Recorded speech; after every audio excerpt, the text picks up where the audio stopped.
Hey, what's up guys? John Osumi from Motionshooter Photography here, coming at you again with another video.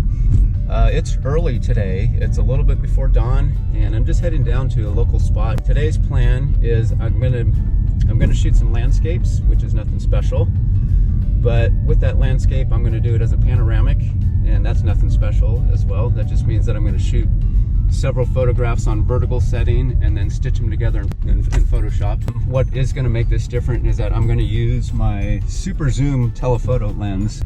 With my super zoom, I'm using my 200 to 500 millimeter lens, so it'll be interesting if I can compose everything that I want in this shot.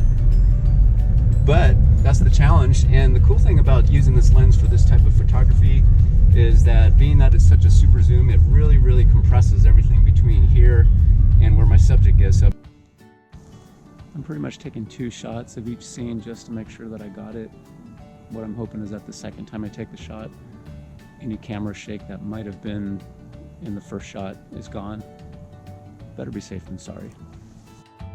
A couple things to remember when you're doing long exposures is you got to keep your hands off the camera. You don't want to walk on the ground around the camera because you could disturb that and cause the camera to move. And just be aware of the wind or any kind of weather conditions, because any kind of movement with a long exposure to me ruins the whole shot. All right, well, we're back in the car again. I think we got some good shots. I'm a little different than most. When the lighting starts getting a little too bright as it gets closer to sunrise, I'm done. I really like the long exposures, and I think it gives the photos a real surreal feel because you're basically exposing long enough to get that little bit of light that's coming up from the dawn, the pre-dawn.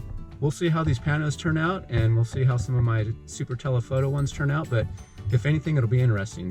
The good thing is you don't have to wait till I'm done editing. I'm going to show you these right here, right now. This is John Osumi from Motionshooter Photography. Until the next video.